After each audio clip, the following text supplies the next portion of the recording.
wanted to come to you guys with an update on the boys, let you guys see what they've been up to and how much they've grown and what their progress is. So sit back and enjoy the video.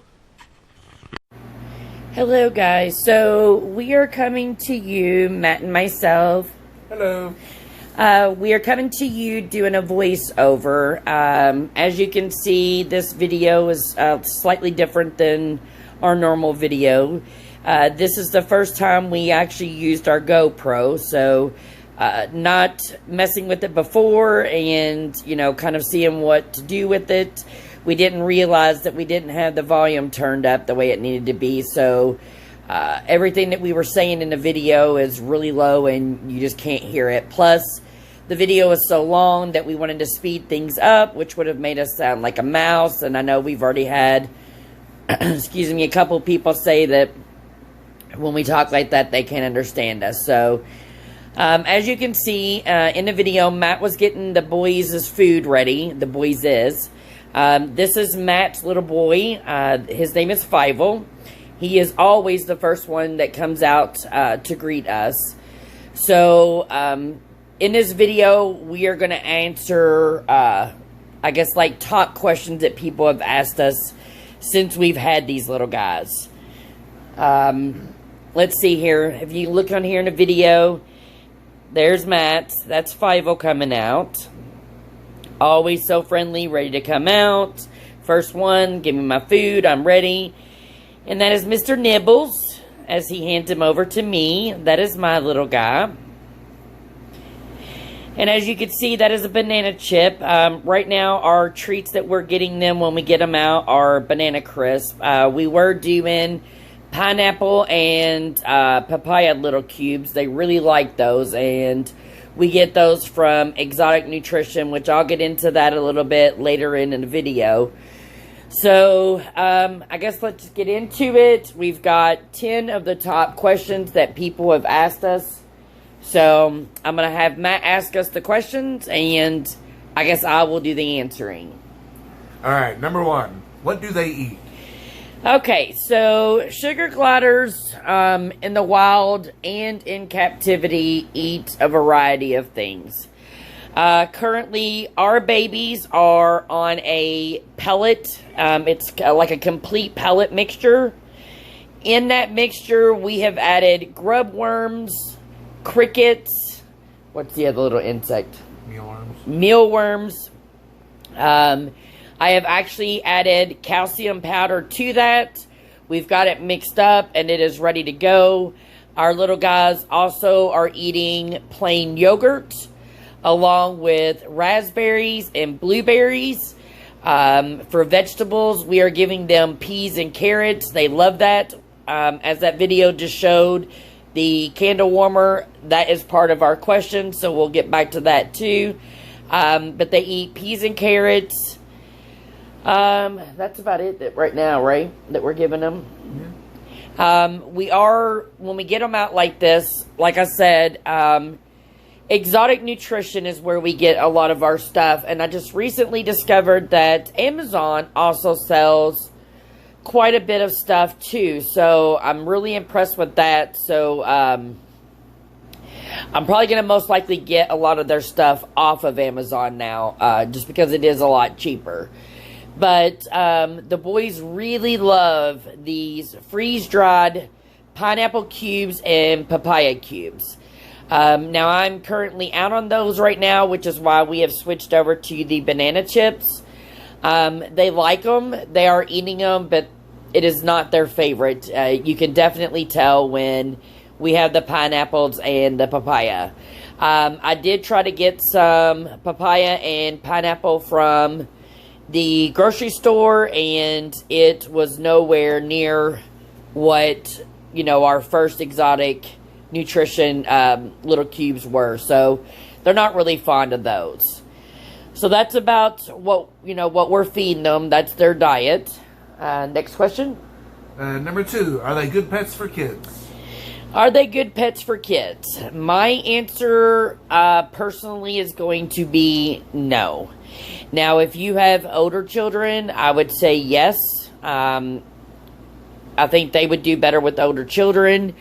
I am going to say no for smaller children just because, you know, a lot of smaller children can't sit still well enough for them to be held. And honestly, the sugar gliders are just too unpredictable. You have to consider these are wild animals and they can bite. Not that they would. Which that is, like Matt just said, that is in our question number 3. Do they bite? So going into question number 3, yes. Are they aggressive little animals? No, they are not. Are they mean or nasty? No, they are not. When do they bite? They want to bite when they feel threatened.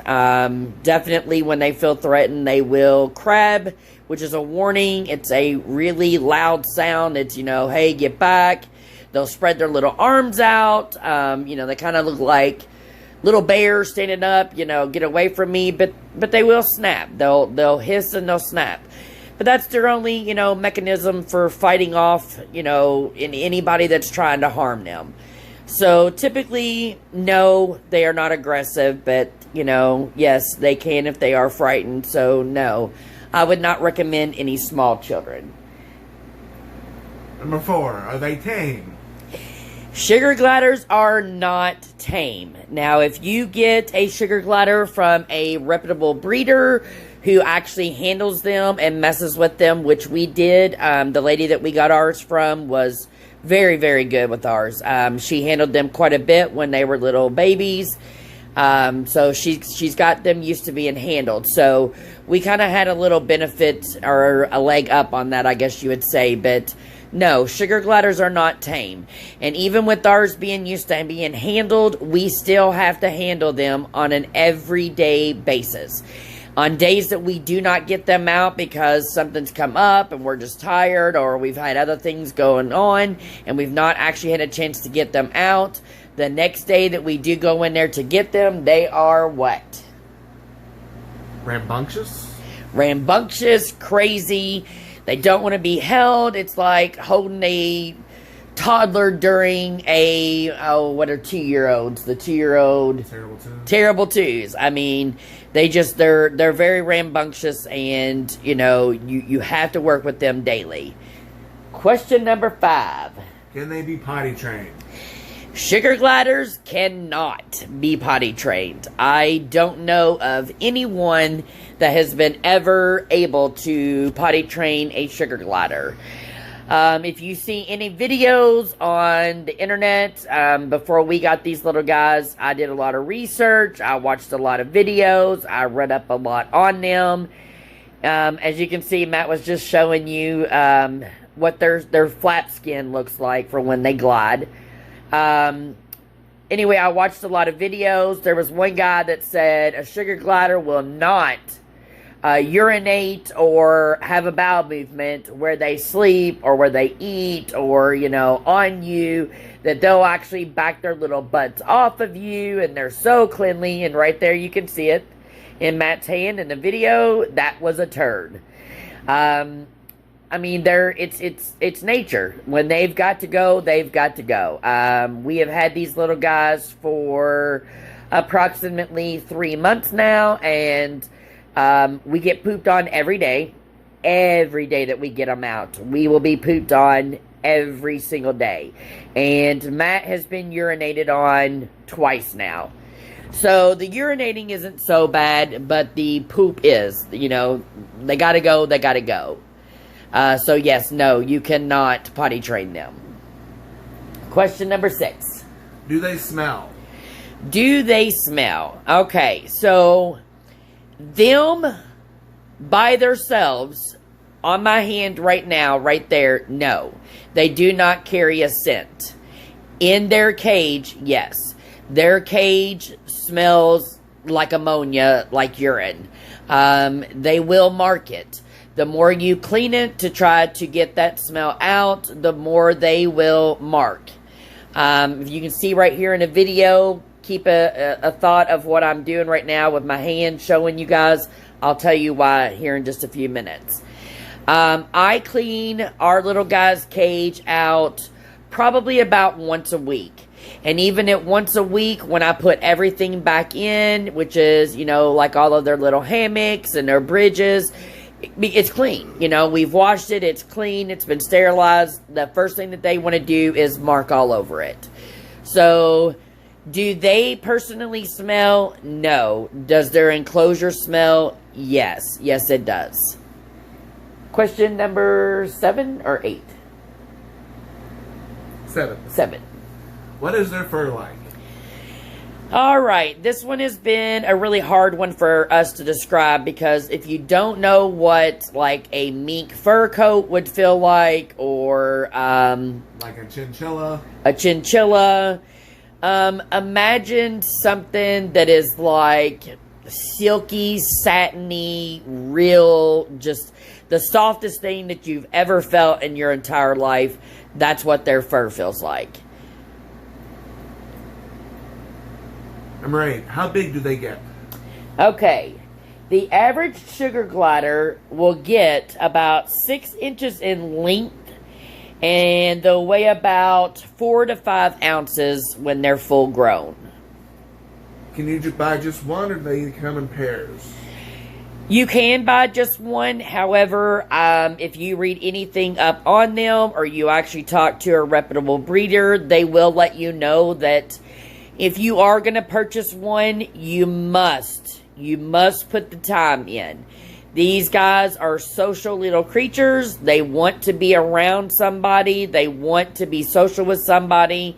It's kind of like a dog pack, I guess you would say. They've accepted us as their friends and their owners. And, like you can see right here, Matt loves him to death. He's very affectionate with Matt, curling up.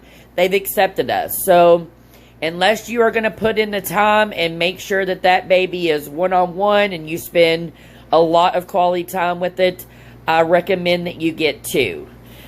Just because, they can get lonely, they can get depressed, and it can cause some medical issues.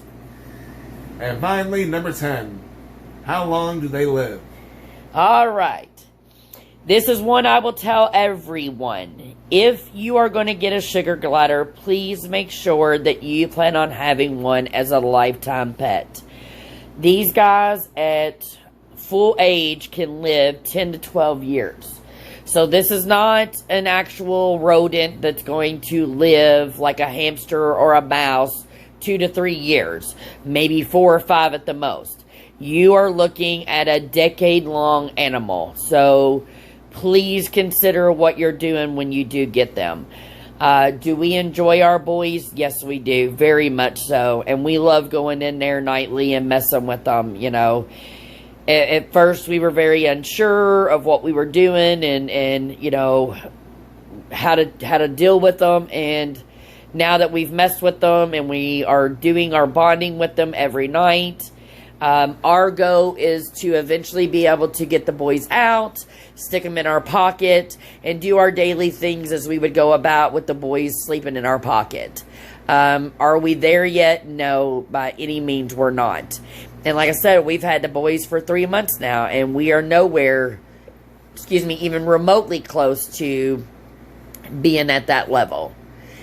All right, so as the camera, if you remember back when the camera went over to the candle warmer, I do have a candle warmer in the room with the boys. I do that to help with the smell, just so that it's not as bad. I do not have it around the boys where they are directly being able to breathe in that scent. It is across the room. We don't have it, right there close with them. I don't want to give them any reason at all to get any kind of upper respiratory infection or anything. As you can see here, this is kind of some extra footage. This is Matt's little baby getting ready to jump off right onto me. That day that we filmed this, it was hilarious. I was not even expecting it, nor was I paying attention. And he jumped straight right onto the camera. So I had to, make it silent, but I busted out laughing. It was hilarious. That's my baby practicing jumping to the cage from my arm, which they are starting to get really, really, really good with that, as you'll see a little bit later in the video in about 2 or 3 minutes. Another one of the questions was, do they have claws? Are their claws sharp? Yes. Yes, they do have claws, and yes, they are sharp. We do have the wheel right there, as you can see in the video. It's got like some sandpaper in it that helps keep their nails filed down, but nowhere near what they should be. I've watched one lady that, she's not posted any videos in over a year, but she actually can cut her little guy's fingernails. Now, I'm not that comfortable with it yet, but, I mean, they keep them down enough that they're not digging into our skin and causing us to bleed. Are they that sharp? No, our little guys aren't, not yet. They're not that sharp enough to actually dig in and split our skin open or cause us to bleed, but they are sharp. Our little grandbaby, who is 6, came over and held them finally about a month ago, and he made a comment about, ow, their little claws are sharp. Okay, so as you can see, Matt is getting up. He's going to put the bow in there. Now watch my little guy, Mr. Nibbles here. He is the hungry boy. Once he's out, he wants his treats, and then he's serious about that bow. He hears it. He's getting ready to make the jump. Here he goes. He's ready to go in there and get to that food bowl. Bam, there he goes. And as you can see, he left me a present. That's a nice little turd right there. So now you can see that Matt's going to try to get his guy, which that night it was so hilarious. For some reason, this little guy just did not want to jump off. He loves me. He does love you. So it was kind of funny because you'll see here Matt kind of nudges him. Like, come on. Oh, maybe you didn't get to see it. Sorry. Oh, there he goes. Yeah, Matt's like, come on. You can do it. You can go in. Which, shockingly enough, his being the one that is so rambunctious and so friendly, mine was the first one to start jumping. So it's kind of hilarious that, his is the bravest one to come out of the little bag or their little nighttime sleeping tent. Or I don't even know what you would call that. But, yeah, mine's the one that first jumped. So, there you have it, guys. We hope you enjoyed this video. Alright, guys. So, that was it. That's the update on the boys. They're doing extremely well. Getting big. Growing every day. Getting a little bit better with us handling them. So, we appreciate you guys watching. If you like this video, make sure you give us a thumbs up. Make sure you hit that subscribe button. And we love you guys. Thanks for watching. Bye.